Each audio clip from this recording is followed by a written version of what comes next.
Takže my vám teďka ukážeme, jak funguje Blue Ink Remover firmy Autosol na svodech RP Tuning z GSX 1400 sezónu používaný.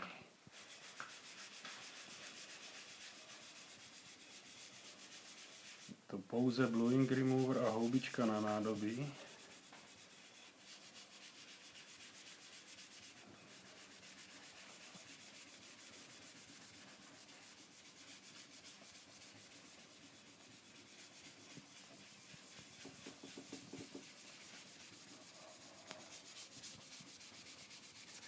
Měla by se nanést a nechat 2 minuty působit pro lepší účinnost, a místa, kde je to víc zanesený, je lepší použít houbičku vlastně s drsnějším povrchem.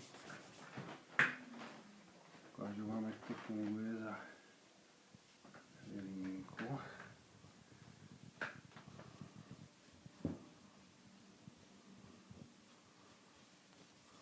No, tady v místě, kde to nebylo až tak znečištěný, je efekt okamžitý.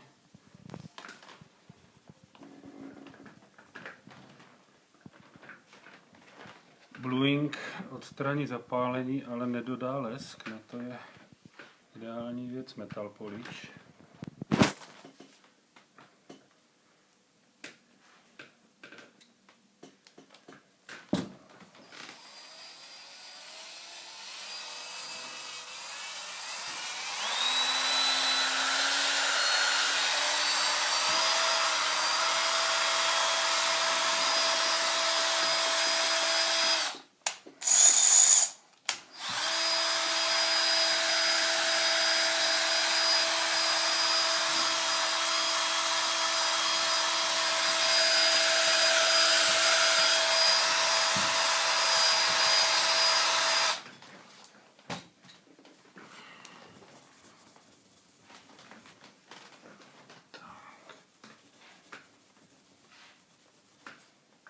Takhle vypadá svod asi po minutě práce.